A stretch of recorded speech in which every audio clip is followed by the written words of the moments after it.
بسم اللہ الرحمن الرحیم۔ السلام علیکم ویورز، کیسے ہیں آپ ویورز؟ آج آپ سنیں گے نیپولین ہل کی شاہکار تصنیف دی ماسٹر کی ٹو ریچز کی 8ویں ایپیسوڈ اور 10ویں باب کا بقیہ حصہ۔ تو چلیے ویورز بڑھتے ہیں ویڈیو کی طرف۔ ویورز ویڈیو کی طرف بڑھنے سے پہلے میں آپ سے ریکویسٹ کروں گا کہ میرے چینل ARC موٹیویشنل کو سبسکرائب کر دیں اور ساتھ لگے بیل آئیکن کو پریس کر دیں تاکہ میری ہر آنے والی ویڈیو آپ کو وقت پر مل سکے۔ نمبر 6، تخیل کی صلاحیت۔ یہ وہ ورکشاپ ہے جہاں تمام خواہشات، نظریات، منصوبے اور مقاصد تشکیل پاتے ہیں اور ان کو حاصل کرنے کے ذرائع متعین ہوتے ہیں۔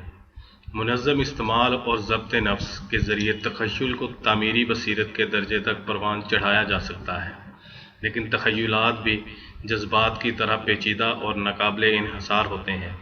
اگر ان کو ضبط نفس کے ذریعے قابو نہ کیا جائے اور کوئی سمت یا رخ نہ دیا جائے، بغیر کنٹرول کے یہ سوچنے کی قوت کو بے مقصد، ناقابل عمل اور تباہ کن سرگرمیوں میں ضائع کر دیتے ہیں، جس کی تفصیل میں جانے کی یہاں ضرورت نہیں ہے۔ بے مہار تخیل خیالی پلاؤ پکانے کے مترادف ہے۔ تخیل پر قابو پانے کی ابتدا واضح منصوبہ پر مبنی مقصد کی قطعیت سے ہوتی ہے۔ قابو پانے کی تکمیل ضبط نفس کی پختہ عادات سے ہوتی ہے، جو خدمات کو ایک واضح سمت عطا کرتی ہے، کیونکہ جذبات کی قوت وہ قوت ہے جو تخیل کو عمل پر ابھارتی ہے۔ نمبر 7، ضمیر کی قوت۔ ضمیر ذہن کا اخلاقی رہنما ہے۔ اس کا اہم مقصد یہ ہوتا ہے کہ فرد کے اہداف اور مقاصد میں اس طرح سے ترمیم کرے کہ وہ فطرت کے اور انسانی اخلاقی قوانین سے ہم آہنگ ہو جائیں۔ ضمیر اس لحاظ سے عقل کا جڑواں بھائی ہے کہ یہ عقل کو اس وقت شعور اور رہنمائی مہیا کرتا ہے جب وہ شک کی حالت میں ہوتی ہے۔ ضمیر ایک معاون رہنما کے طور پر صرف اس وقت کام کرتا ہے جب تک اس کا احترام کیا جائے اور اس کی پیروی کی جائے۔ اگر اس کو نظر انداز کر دیا جائے اور اس کی تولیت کو مسترد کر دیا جائے تو یہ ایک رہنما کی بجائے ایک سازشی بن جاتا ہے اور اکثر انسان کی تباہ کن عادت کو جواز پیش کرنے کی خدمات انجام دینے لگتا ہے۔ لہذا ضمیر کی اس دو رخی نوعیت کی وجہ سے فرد کے لیے یہ ضروری ہو جاتا ہے کہ وہ شدید ضبط نفس کے تحت اس کی سمت کو درست رکھے۔ نمبر 8، چھٹی حس۔ یہ دماغ کا نشریاتی اسٹیشن ہے جس کے ذریعے انسان خود بخود خیالات کی لہریں بھیجتا اور وصول کرتا ہے۔ یہ وہ وسیلہ یا واسطہ ہے جس کے ذریعے خیالات کی تمام لہریں، جنہیں ماتھا ٹھینکنا کہا جاتا ہے، وصول کی جاتی ہیں۔ اس کا ذہن کے تحت اس شعور والے حصے کے ساتھ بڑا قریبی تعلق ہے، یا شاید اس کا ایک حصہ ہی ہے۔ چھٹی حس وہ وسیلہ ہے جس کے ذریعے تخلیقی بصیرت کا کام کرتی ہے۔ یہ وہ وسیلہ ہے جس کے ذریعے بنیادی طور پر تمام نئے نظریات وجود پاتے ہیں، اور یہ ان تمام آدمیوں کے ذہن کا اہم اثاثہ ہے جنہیں فطین تسلیم کیا جاتا ہے۔ نمبر 9، یادداشت۔ یہ ذہن کی فائلنگ کیبنٹ ہے جہاں تمام خیالات، تمام تجربات اور احساسات جو 5 مادی خواص کے ذریعے انسان کے ذہن تک پہنچتے ہیں، محفوظ اور ذخیرہ کیے جاتے ہیں، اور یہ ان تمام خیالات کی لہروں کی فائلنگ کیبنٹ بھی ہو سکتی ہے جو ذہن تک چھٹی حس کے ذریعے پہنچتے ہیں۔ اگرچہ تمام ماہرین نفسیات اس سے متفق نہیں ہیں، یادداشت پیچیدہ اور ناقابل اعتماد ہوتی ہے جب تک اسے ضبط نفس کے ذریعے منظم نہ کیا گیا ہو۔ نمبر 10، 5 مادی حسیات۔ یہ ذہن کے مادی ہاتھ ہیں جن کے ذریعے وہ بیرونی دنیا کے ساتھ رابطہ قائم کرتا ہے، وہاں سے معلومات حاصل کرتا ہے۔ مادی حسیات قابل اعتماد نہیں ہوتی، لہذا انہیں ضبط نفس کی ضرورت ہوتی ہے۔ کسی بھی شدید جذباتی کیفیت میں حسیں گڑبڑا جاتی ہیں اور ناقابل اعتماد ہو جاتی ہیں۔ معمولی قسم کی شعبدہ بازی سے 5 مادی حصوں کو دھوکہ دیا جا سکتا ہے، اور زندگی کے عام تجربات میں یہ ہر روز دھوکہ کھاتی ہیں۔ خوف کے جذبے میں مادی حصیں عام طور پر دیوہیکل بھوت پیدا کر لیتی ہیں جن کا تخیل کے علاوہ کہیں وجود نہیں ہوتا، اور جب خوف طاری ہو جاتا ہے تو زندگی کی کوئی حقیقت ایسی نہیں جسے یہ بڑھا چڑھا کر یا توڑ مروڑ کر پیش نہیں کرتے۔ سوچنے کی عادات پر اختیار۔ یہاں ہم ان 10 عوامل کو مختصراً بیان کیا ہے جو انسان کی تمام ذہنی سرگرمیوں میں شامل ہوتے ہیں، لیکن ہمیں ذہنی میکانزم کے بارے میں کافی معلومات حاصل ہو گئی ہیں جو واضح طور پر ان کے استعمال اور چابک دستی میں ضبط نفس کی ضرورت کو اجاگر کرتی ہیں۔ ضبط نفس سوچنے کی عادات پر اختیار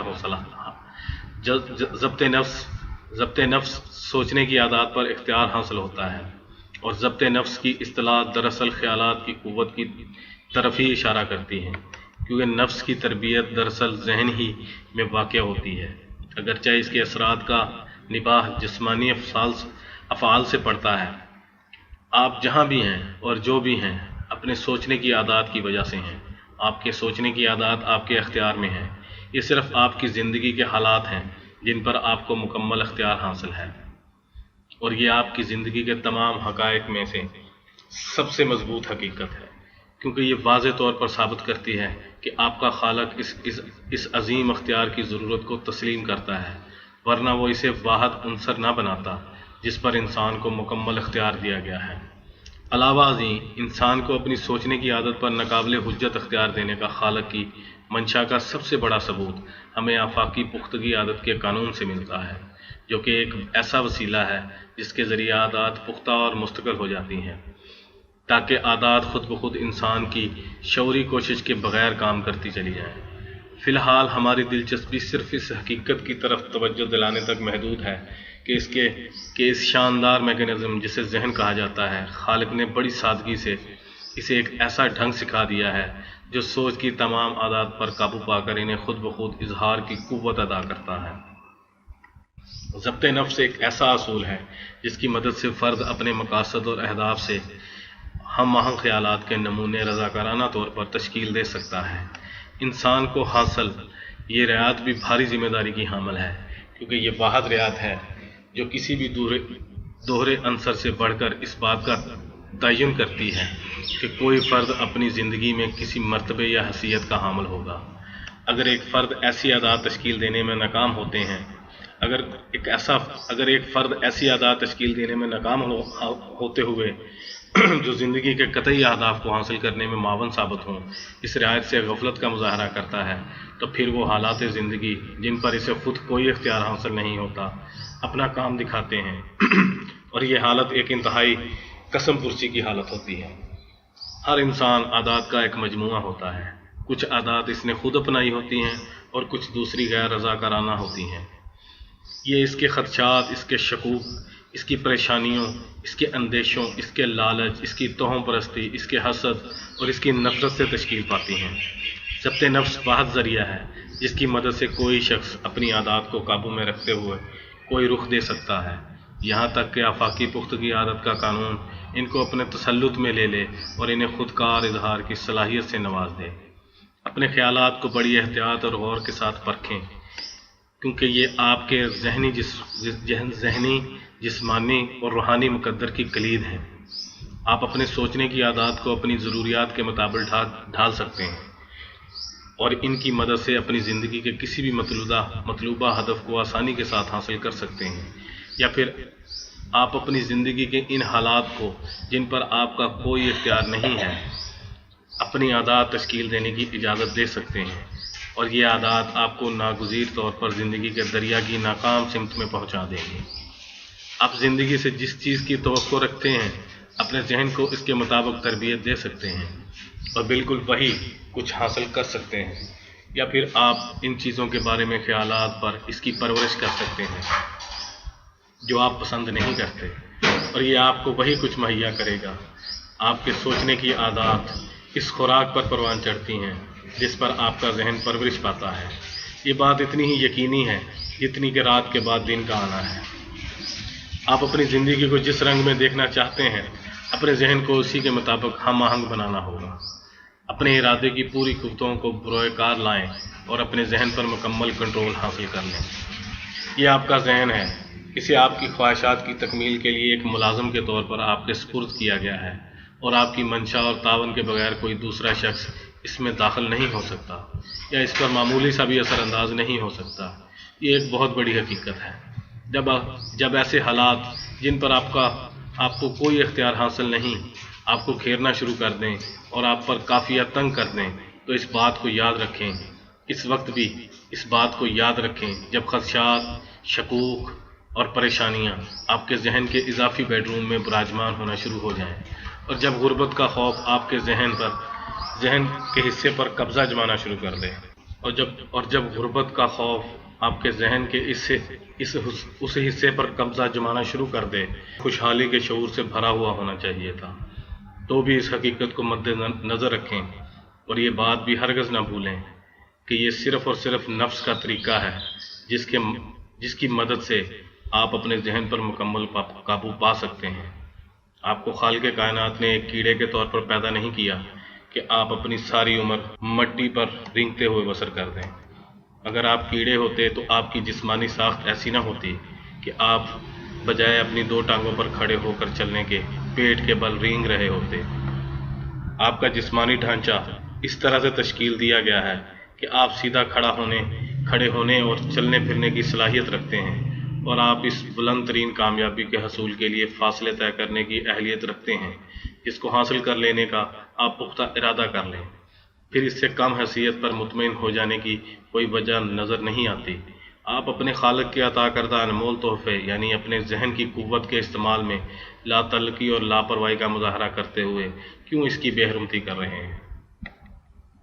اپنی لازوال ذہنی قوت کو استعمال کریں۔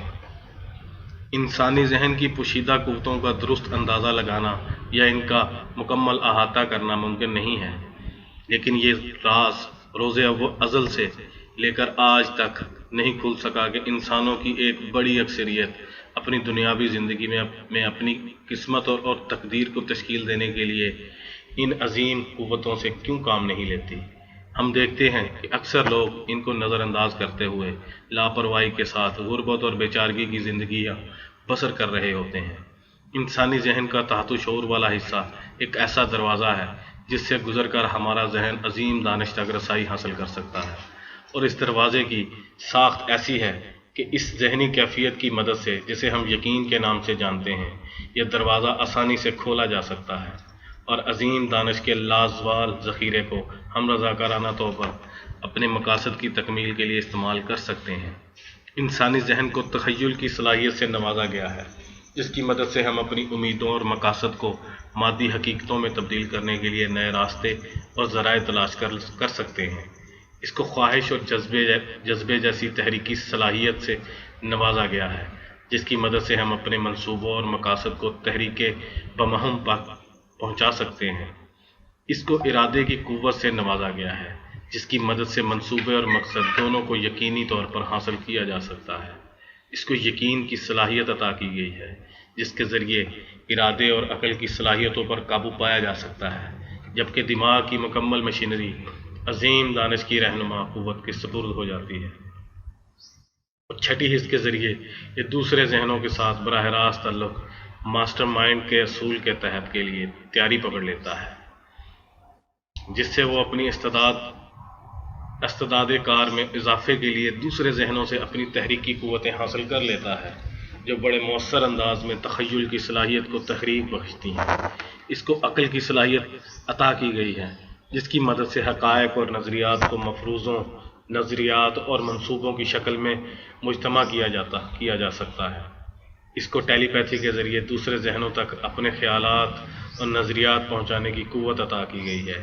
اس کو استخراج اور استنباط کی قوت عطا کی گئی ہے جس کی مدد سے یہ ماضی کا تجزیہ کرتے ہوئے مستقبل کے بارے میں درست پیشن گوئی کر سکتا ہے۔ اس حقیقت سے ہمیں اس بات کی سمجھ آ جاتی ہے کہ مفکرین آگے دیکھنے کے لیے پیچھے کی جانب کیوں دیکھتے ہیں۔ اسے اپنے خیالات کی نوعیت پر انتخاب، ترمیم اور اختیار کی صلاحیتوں سے نوازا گیا ہے۔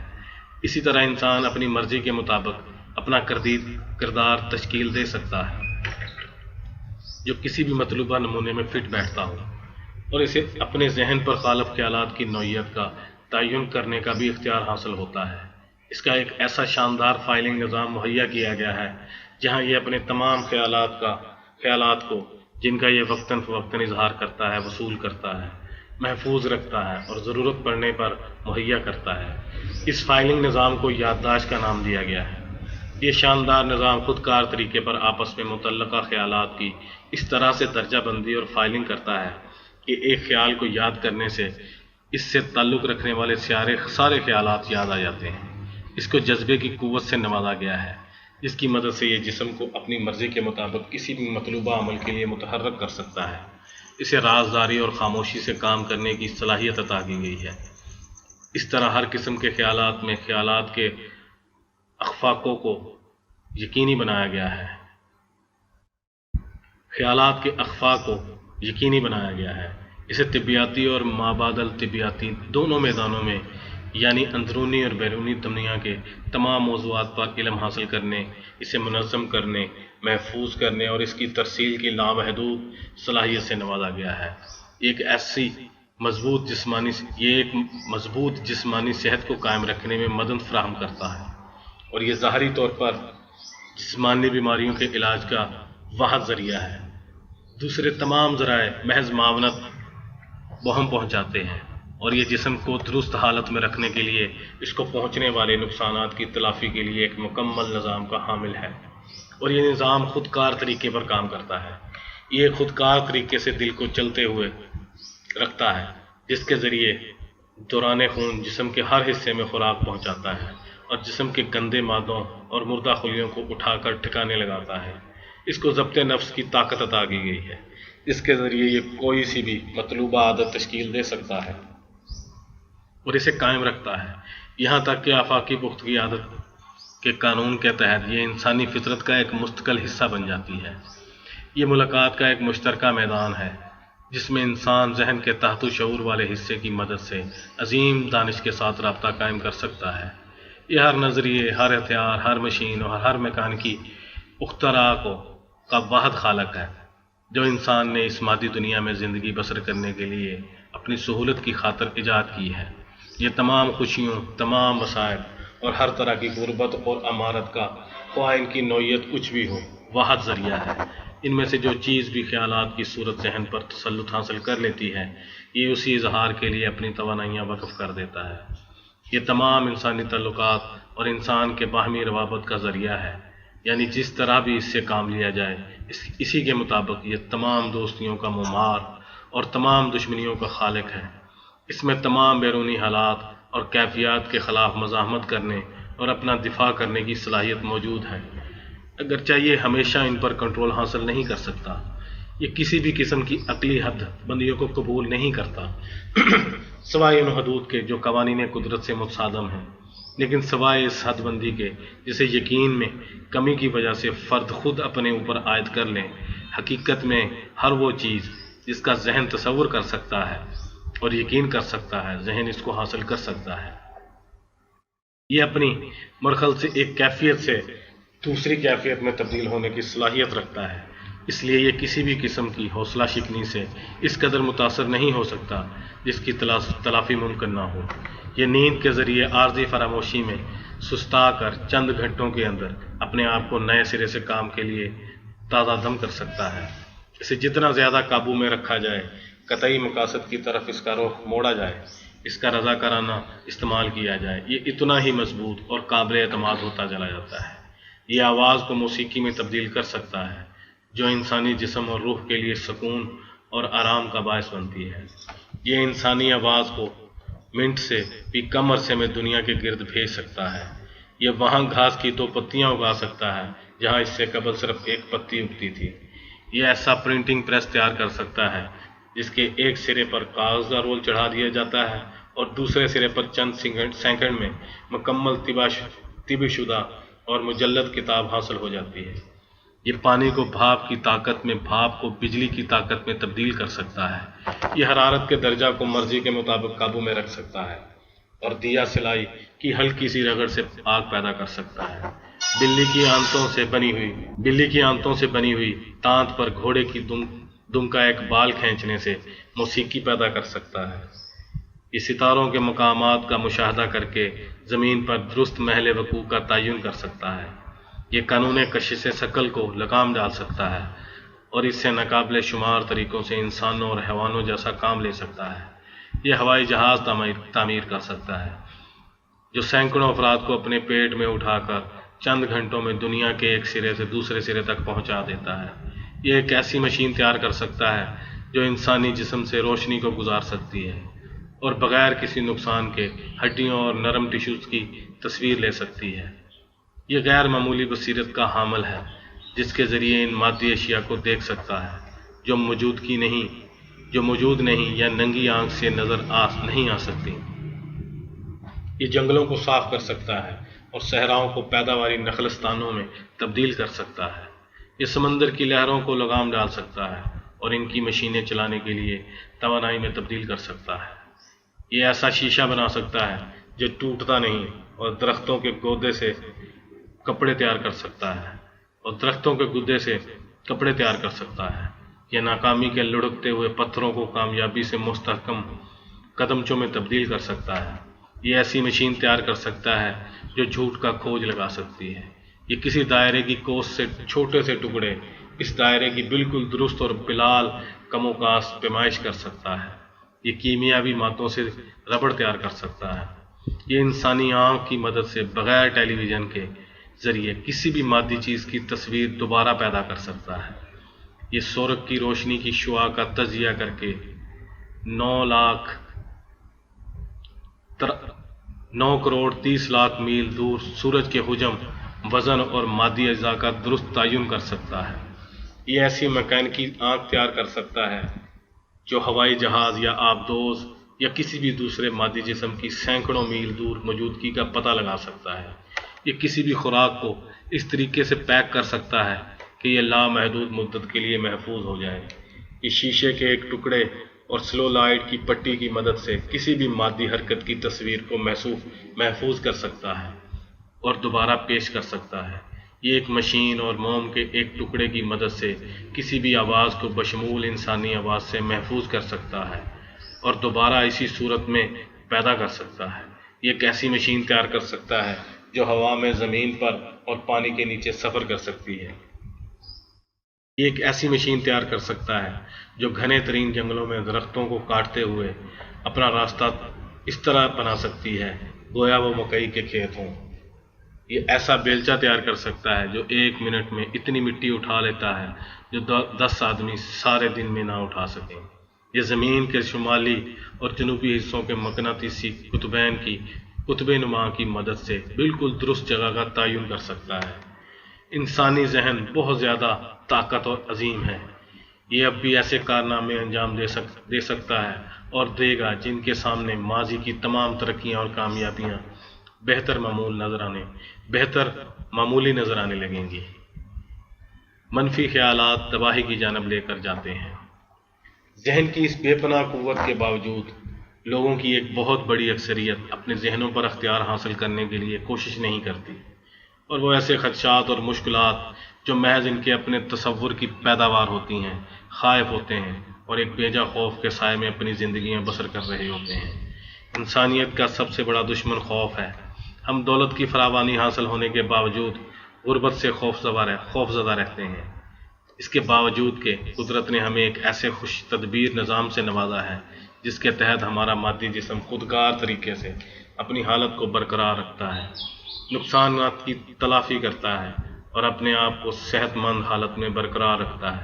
ہم خرابی صحت سے خائف رہتے ہیں، ہم تنقید سے خوف زدہ رہتے ہیں، جبکہ ہم پر تنقید کرنے والا کوئی سرے سے موجود ہی نہیں ہوتا سوائے ان کے جن کو ہم نے خود ہی اپنے تصور کے منفی استعمال سے جنم دیا ہوتا ہے۔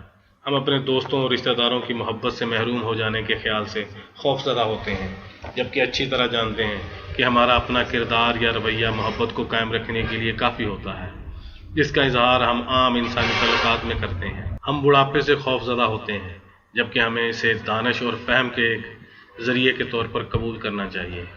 ہمیں آزادی سے محرومی کا خوف ہوتا ہے، جبکہ ہم جانتے ہیں کہ آزادی دوسروں کے ساتھ ہم آہنگ تعلقات کا معاملہ ہے۔ ہم موت سے خوف زدہ ہوتے ہیں، جبکہ ہم جانتے ہیں کہ یہ ناگزیر ہے، اس لیے ہمیں اس پر کوئی اختیار حاصل نہیں ہے۔ ہم ناکامی سے خائف ہوتے ہیں، کیونکہ ہم نہیں جانتے کہ ہر ناکامی اپنے ساتھ ہم پلہ کامیابی کے بیج لے کر آتی ہے۔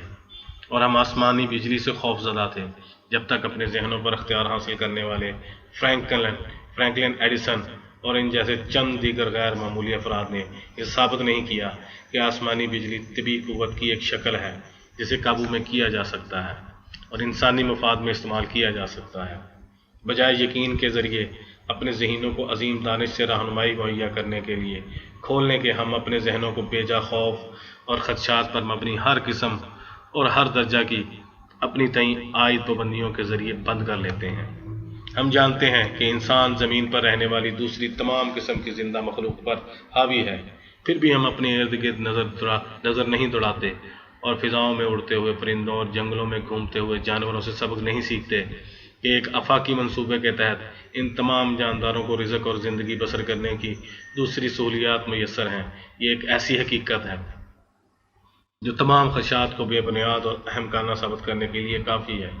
ہم مواقعوں کی عدم موجودگی کا شکوہ کرتے ہیں، اور جن لوگوں نے اپنے ذہنوں پر اختیار حاصل کر کے انہیں استعمال کیا ہے ان کے خلاف واویلا کرتے ہیں، اور اس حقیقت کو نہیں سمجھتے کہ ہر انسان جس کو ایک صحت مند اور مضبوط ذہن عطا کیا گیا ہے، اسے یہ حق اور اختیار حاصل ہے کہ وہ ہر اس مادی چیز کو حاصل کر سکے جس کی اسے ضرورت ہے یا وہ استعمال کرنا چاہتا ہے۔ ہم مادی تکالیف سے خائف ہوتے ہیں اور اس حقیقت سے بے خبر ہوتے ہیں کہ یہ تکالیف ایک آفاقی زبان ہے جس کے ذریعے انسان کو ان برائیوں اور خطرات سے آگاہ کیا جاتا ہے جن میں درستگی کی ضرورت ہے۔ اپنے خوف اور خدشات کی بنا پر ہم اپنے خالق کے حضور چھوٹی چھوٹی باتوں کے لیے دعا کرتے ہیں جنہیں ہم خود بھی طے کر سکتے ہیں اور کرنا بھی چاہیے، اور پھر جب ہمیں مطلوبہ نتائج حاصل نہیں ہوتے تو اپنا یقین کھو دیتے ہیں۔ اگر یقین کی کوئی کرن ہم میں موجود تھی تو اور اس حقیقت کو نہیں سمجھتے کہ ہم اپنے خالق کے سامنے ان فیاضانہ نعمتوں کے لیے شکریہ کی دعا کرنی چاہیے جو اس نے ہماری لامحدود ذہنی استعداد کی صورت میں عطا کی ہیں۔ ہم گناہ کے بارے میں باتیں کرتے ہیں اور خطبے دیتے ہیں، لیکن یہ سمجھ نہیں سکتے کہ سب سے بڑا گناہ اس دانش خل خالق پر یقین کا فقدان ہے۔ اس نے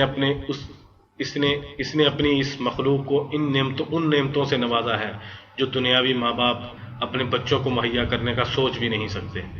ہم نے اپنی ایجادات کو تباہ کن ہتھیاروں میں بدل دیا ہے اور ان کے استعمال کو جنگ کے نام پر جائز قرار دے رکھا ہے، اور پھر قدرت کا قانون تلافی اس کا معاوضہ قحطوں اور کساد بازاریوں کی صورت میں ادا کرتا ہے تو احتجاج کرتے ہیں اور روٹتے پیٹتے ہیں۔ ہم بے شمار طریقوں سے جن کا ذکر یہاں ممکن نہیں اپنی ذہنی قوت کا استعمال کرتے ہیں، کیونکہ ہم اس بات کا شعور نہیں رکھتے کہ اس قوت کو ضبط نفس کے ذریعے قابو کر کے ہم اسے اپنی ضروریات کے حصول کے لیے استعمال کر سکتے ہیں۔ اس طرح ہم اپنی ساری زندگی بھوسا کھاتے ہوئے اور اناج کو پھینکتے ہوئے بسر کر دیتے ہیں۔ درست انداز میں سوچنے کا فن ضبط نفس کے تجزیے کی بحث کو ختم کرنے سے پہلے، جس کا تعلق مکمل طور پر سوچ کے میکانزم سے ہے، آئیے سوچ کے حوالے سے چند معروف حقائق و عادات کا جائزہ لیتے ہیں تاکہ ہم درست انداز میں سوچنے کے فن پر عبور حاصل کر سکیں۔ نمبر 1، ہر سوچ خواہ مثبت ہو یا منفی، اچھی ہو یا بری، درست ہو یا غلط، اپنے آپ کو اپنے ہم پلہ مادی عنصر میں تبدیل کرنے کا رجحان رکھتی ہے، اور وہ یہ کام منطقی اور فطری ذرائع سے فرد میں مطلوبہ مقاصد حاصل کرنے کے لیے خیالات، منصوبے اور ذرائع کے حصول کا جذبہ ابھارتے ہوئے انجام دیتی ہے۔ جب کسی دیے گئے ہدف کا خیال عادت بن جاتا ہے اور آفاقی پختگی عادت کا اصول اس پر تسلط حاصل کر لیتا ہے تو ذہن کا تحت شعور والا حصہ کسی بھی فطری وسیلے کی مدد سے جو حاصل ہو سکتا ہو اسے اس کے منطقی نتیجے تک پہنچانے کے لیے حرکت میں آ جاتا ہے۔ اور لغوی طور پر یہ درست نہیں ہوگا کہ خیالات چیزیں ہوتے ہیں، لیکن یہ بات بالکل درست ہے کہ خیالات تمام اشیاء کو وجود میں لاتے ہیں، اور جو چیزیں یہ پیدا کرتے ہیں وہ حیران کن حد تک خیالات کے ان نمونوں کی نقل ہوتی ہیں جن سے یہ تشکیل پاتی ہیں۔ کچھ لوگ یقین رکھتے ہیں کہ ہر سوچ یا خیال جو فرد چھوڑتا ہے اس سے لہروں کا ایک ایسا نہ ختم ہونے والا سلسلہ شروع ہو جاتا ہے جس سے بعد میں اس خیال کے خالق کو مقابلہ کرنا پڑتا ہے۔ یہ کہ انسان خود بھی اس خیال کا مادی عکس ہے جسے عظیم دانش نے جنم دیا ہے اور مادی شکل عطا کی ہے۔ بہت سے لوگ یہ بھی یقین رکھتے ہیں کہ قوت کی مدد سے انسان سوچتا ہے۔ عظیم دانشی کے ایک چھوٹے سے حصے کی عکاس ہے جو دانش کے آفاقی ذخیرے سے دماغ کے ہتھیار کے ذریعے حاصل کی گئی ہے، ابھی تک اس اعتقاد کے خلاف کوئی مضبوط نظریہ پیش نہیں کیا جا سکا۔ نمبر 2، ضبط نفس کے اطلاق سے سوچ پر اثر انداز ہوا جا سکتا ہے، اس پر اختیار حاصل کیا جا سکتا ہے اور مطلوبہ مقصد کے حصول کے لیے مناسب عادات کو پروان چڑھا کر سوچ کی حیت میں تبدیلی پیدا کر کے اس کا رخ مطلوبہ مقصد کی طرف موڑا جا سکتا ہے۔ نمبر 3، خیالات کی قوت یعنی ذہن کے تحت شعور والے حصے کی مدد جسم کے ہر خلیے پر کنٹرول رکھتی ہے، مردہ خلیوں کو تبدیل کرتی ہے اور زخمی خلیوں کی مرمت کرتی ہے، جسم کے اعضاء کو ایک منظم انداز میں عادت کے طور پر کام کرنے میں ان کی مدد کرتی ہے اور بیماریوں کے خلاف دفاع کرتی ہے، جسے عام طور پر جسمانی مزاحمت کا نام دیا جاتا ہے۔ یہ تمام کام ایک خودکار نظام کے تحت انجام پاتے ہیں، لیکن ان میں سے اکثر کو مصنوعی طریقے سے بھی متحرک کیا جا سکتا ہے۔ نمبر 4، انسان کی تمام کامیابیوں کی ابتدا سوچ کی صورت میں ہوتی ہے، جو کہ منصوبوں، اہداف اور مقاصد میں منظم ہو کر جسمانی عمل کے حوالے سے اپنا اظہار کرتی ہے۔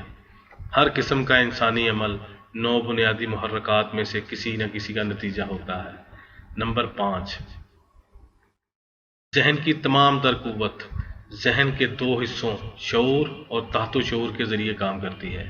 شعوری حصہ فرد کے اپنے کنٹرول میں ہوتا ہے اور تحت شعور کے حصے کو عظیم دانش کنٹرول کرتی ہے، جو کہ شعوری ذہن اور عظیم دانش کے درمیان مواصلات کے وسیلے کے طور پر کام کرتا ہے۔ چھٹی حص ذہن کے تحت شعور والے حصے کے کنٹرول میں ہوتی ہے اور یہ چند مقررہ اصولوں کے تحت خود بخود کام کرتی ہے، لیکن اس سے شعوری ذہن کی ہدایات کے مطابق بھی کام لیا جا سکتا ہے۔ نمبر 6، ذہن کے شعوری اور تحت شعوری دونوں حصے پختہ عادات کے رد عمل میں کام کرتے ہیں اور فرد کی سوچنے کی عادات کے مطابق اپنے آپ کو ہم آہنگ ایسی عادات تشکیل دے کر جن پر فرد کنٹرول حاصل کر سکے۔ ذہن پر بتدریج کنٹرول حاصل کیا جا سکتا ہے۔ ذہن کی ابتدا ذہن میں ہوتی ہے، عادت کی ابتدا ذہن میں ہوتی ہے، لیکن لہذا اس مسلک کو روزانہ دہرانا مخصوص قسم کی عادات کے سلسلے میں جو ذہن کے 6 محکموں کو پروان چڑھانے اور کنٹرول کرنے کے لیے ضروری ہیں، فرد کو عادت کا شعور عطا کرتا ہے۔ محض ان محکموں کے نام دہرانے کا عمل بھی اہم اثرات کا حامل ہے۔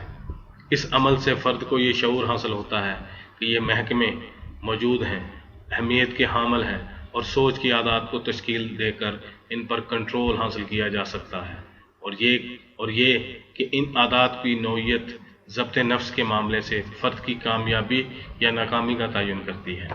کسی بھی شخص کی زندگی میں وہ دن اہمیت کا حامل ہے جس دن اسے اس حقیقت کا علم ہوتا ہے کہ اس کی ساری زندگی میں ناکامی یا کامیابی کا تعلق زیادہ تر جذبات پر اس کے کنٹرول کا معاملہ ہے، بیشتر اس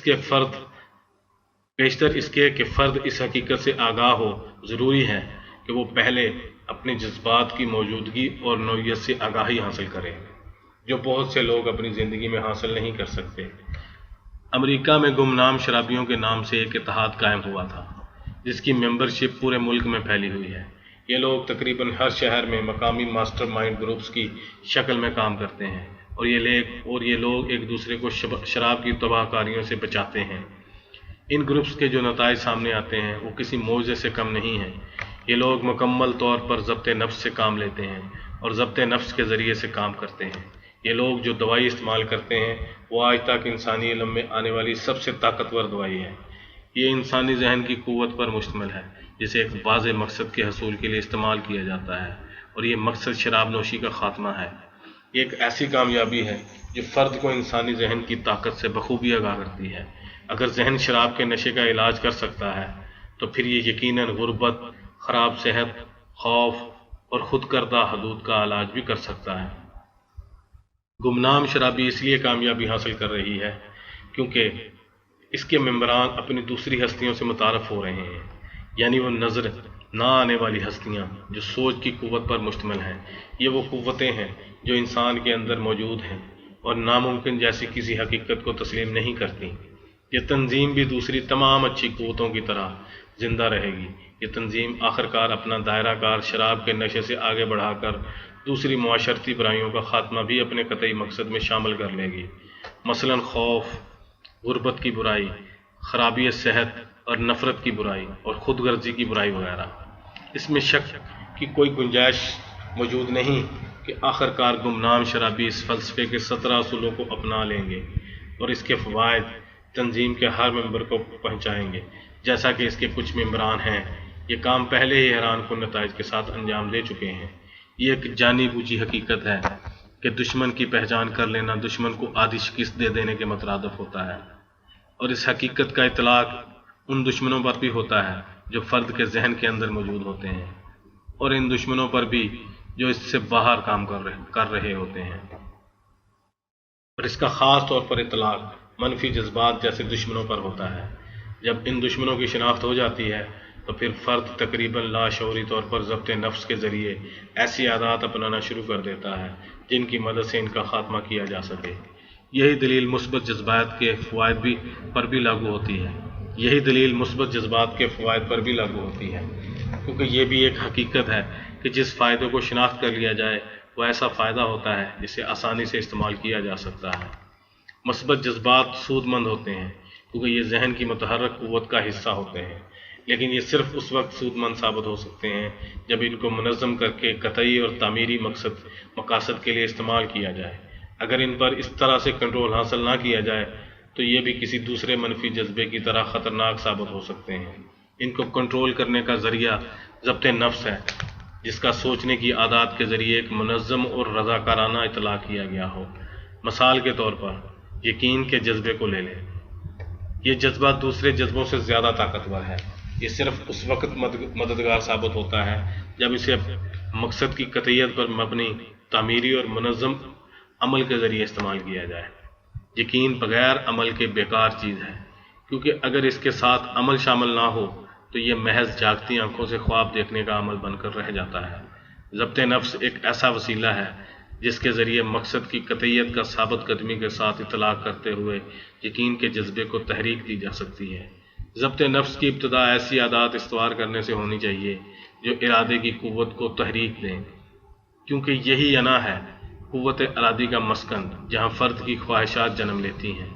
اس طرح خواہش اور یقین کے جذبات یقیناً آپس میں ناطہ رکھتے ہیں۔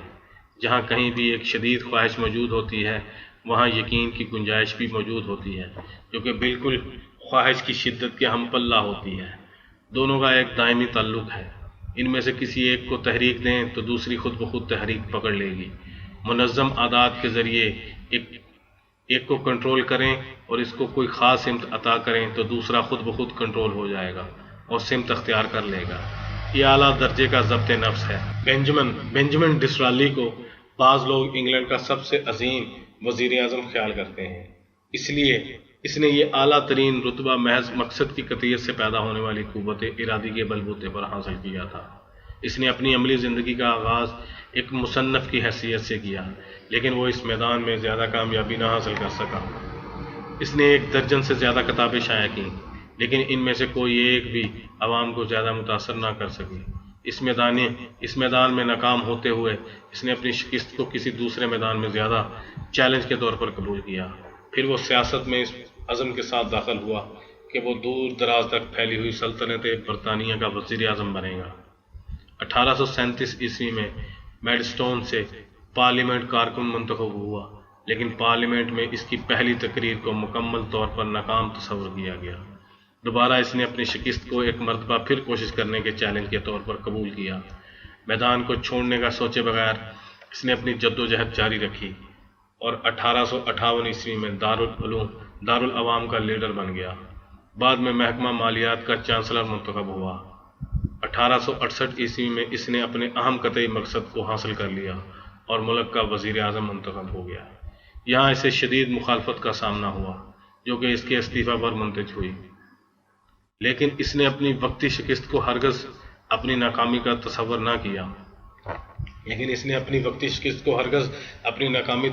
کیا اور دوبارہ کوششیں شروع کر دیں، اور یوں دوسری مرتبہ وزیر اعظم منتخب ہو گیا، جس کے بعد وہ سلطنت کا عظیم عمار بن گیا۔ اور اس نے بہت سی سمتوں میں نمایاں کامیابیاں حاصل کی۔ اس کی سب سے بڑی کامیابی شاید نہر سویز کی تعمیر تھا۔ یہ ایک ایسا کارنامہ تھا جس نے سلطنت برطانیہ کو بے مثال معاشی فوائد سے سرفراز کیا۔ اس کی تمام تر کامیابیوں میں ضبط نفس کو کلیدی حیثیت حاصل تھی۔ اپنی کامیابیوں کا خلاصہ ایک جملے میں بیان کرتے ہوئے اس نے کہا تھا، کامیابی کا راز مقصد میں ثابت قدم رہنا ہے۔ جب آگے بڑھنا ناممکن ہو جاتا ہے تو ڈسرالی اپنی قوت ارادی سے اس کی پوری گنجائش تک کام لیتا، اور اس قوت ارادی نے اسے عارضی ناکامیوں کے دوران قائم رکھا اور اسے کامیابی کی منزل تک لے آئی۔ انسان کی زندگی میں سب سے خطرناک مقام یہی ہوتا ہے جب ان کے لیے آگے بڑھنا مشکل ہو جاتا ہے تو وہ اکثر اوقات مایوسی کے عالم میں میدان چھوڑ جاتے ہیں، جبکہ ان کی کامیابی کے درمیان صرف مزید ایک قدم کا فاصلہ رہ گیا ہوتا ہے۔ جب زندگی میں مخالف قوتیں عروج پر ہوتی ہیں، اس وقت قوت ارادی کی سب سے زیادہ ضرورت ہوتی ہے، اور ایسی ہنگامی صورتحال کے لیے خواہ چھوٹی ہو یا بڑی ضروری قوت ارادی اور ایسی ہنگامی صورتحال کے لیے خواہ وہ چھوٹی ہو یا بڑی ضروری قوت ارادی صرف ضبط نفس کے ذریعے ہی مہیا ہو سکتی ہے۔ آنجہانی تھیوڈور روزویلٹ اس صورتحال کی مزید ایک مثال ہے، جب انسان اپنی تمام تر محرومیوں کے باوجود کامیابی کے حصول کے لیے اپنی قوت ارادی کو استعمال کرتا ہے۔ اپنی جوانی کے آغاز میں وہ مزمن دمے اور کمزور نظری کے باعث شدید محرومیوں کا شکار تھا۔ اس کے دوست اس کی صحت یابی کے بارے میں مکمل طور پر مایوس ہو چکے تھے، لیکن اس نے ان کی بات ماننے سے انکار کر دیا کیونکہ وہ ضبط نفس کی قوت سے آگاہی حاصل کر چکا تھا۔ وہ مغرب کی جانب چلا گیا اور کھلے آسمان تلے کام کرنے والے ایک سخت جان گروپ میں شامل ہو گیا، اور اس نے اپنے آپ کو ضبط نفس کے ایک قطعی نظام کے تحت رکھا، جس کے نتیجے میں اس نے اپنے جسم اور ذہن کو مضبوط اور صحت مند بنایا۔ کچھ ڈاکٹروں کا کہنا تھا کہ وہ ایسا نہیں کر سکے گا، لیکن اس نے ان کی بات کو بھی مسترد کر دیا۔ اپنی صحت کے حصول کے لیے اس جدوجہد کے دوران اس نے اپنی ذات پر ایسا ضبط اور کنٹرول حاصل کر لیا تھا کہ وہ مشرق کی جانب واپس گیا، سیاست میں داخل ہوا اور اپنی جدوجہد کو جاری رکھا، حتیٰ کہ کامیابی حاصل کرنے کے اس کے پختہ ارادے نے اسے امریکہ کا صدر بنا دیا۔ وہ لوگ جو اسے قریبی طور پر جانتے تھے، ان کا کہنا تھا کہ اس کی سب سے نمایاں خصوصیت اس کا پختہ ارادہ تھا، جو شکست کو کبھی تسلیم نہیں کرتا تھا، بلکہ اسے مزید جد و جہد کے لیے ایک چیلنج تصور کرتا تھا۔ اس کے علاوہ اس کی اہلیت، اس کا تجربہ کسی صورت بھی ان لوگوں سے زیادہ نہ تھا جو اس کے ارد گرد موجود تھے اور ایسی ہی خصوصیت کے حامل تھے، لیکن ان کے بارے میں عوام بہت کم جانتی ہے یا بالکل ہی بے خبر ہے۔ جب وہ صدر تھا تو کچھ آرمی افسر نے اس کے ایک حکم کے بارے میں شکایت کی جو اس نے انہیں جسمانی طور پر صحت مند ہونے کے لیے دے رکھا تھا۔ یہ ثابت کرنے کے لیے کہ اس نے جو حکم دے رکھا ہے اس کے مطلب کو اچھی طرح سمجھتا ہے، وہ گھوڑے کی پیٹھ پر سوار ہو گیا اور آرمی افسرز کو اپنے پیچھے آنے کے لیے کہا۔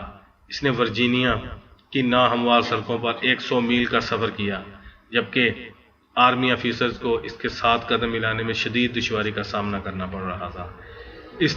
اس تمام تر جسمانی عمل کے پیچھے وہ پرعزم ذہن تھا جو کسی بھی جسمانی محرومی کو قبول کرنے کے لیے تیار نہ تھا، اور یہی ذہنی عزم وائٹ ہاؤس میں اس کی تمام تر سرگرمیوں سے منعکس ہوتا تھا۔ ایک فرانسیسی مہم نے نہر پاناما تعمیر کرنے کی کوشش کی تھی لیکن ناکام ہو گئی تھی۔ تھیوڈور روزویلٹ نے کہا کہ نہر تعمیر کی جائے گی، اور اسی وقت اس نے عمل پر اپنے یقین کو ثابت کرنے کے لیے کام شروع کر دیا اور نہر تعمیر ہو گئی۔ ذاتی قوت حاصل کرنے کے لیے پختہ عزم میں لپٹی ہوتی ہے۔ ذاتی قوت حاصل کرنے کے لیے پختہ عزم میں لپٹی ہوتی ہے، لیکن اس سے صرف ضبط نفس کے ذریعے کام لیا جا سکتا ہے، اور اس کے علاوہ کوئی اور دوسرا ایسا وسیلہ موجود نہیں جو اس قوت کو متحرک کر سکے۔ رابرٹ لیوس اسٹیونسن نے اپنی پیدائش کے وقت بہت نازک سا بچہ تھا۔ رابرٹ لیوس اسٹیونسن اپنی پیدائش کے وقت بہت نازک سا بچہ تھا۔ اس کی صحت اس قدر کمزور تھی کہ وہ 17 سال کی عمر تک اپنی پڑھائی بھی ٹھیک طور پر نہ کر سکا۔ 23 سال کی عمر میں اس کی صحت اس قدر خراب ہو گئی کہ اس کے ڈاکٹروں نے اسے انگلینڈ سے باہر بھیج دیا۔ پھر اس کی ملاقات اپنی پسند کی ایک خاتون سے ہوئی۔ وہ اس کی محبت میں گرفتار ہو گیا اس کے لیے اس کی محبت اتنی شدید تھی کہ اسے ایک نئی زندگی مل گئی، اگرچہ اس کا مادی جسم اس قدر کمزور ہو چکا تھا کہ اس کے لیے چلنا بھی دو بھر تھا۔ وہ لکھتا چلا گیا، حتیٰ کہ اس نے دنیا کو ایسا ادب دیا جو بین الاقوامی سطح پر ایک شاہکار تسلیم کیا جاتا ہے۔ محبت کے اسی جذبے نے اور بھی لوگوں کو پرواز خیال عطا کی، اور انہوں نے اس دنیا کو خوبصورت اور بہتر بنانے میں اپنی خدمات شامل کی۔ اس طرح چارلز ڈکنز نے اپنی ناکام محبت کو ادبی شہپاروں میں تبدیل کر دیا، جو آج بھی لاکھوں دلوں کو گرماتے ہیں۔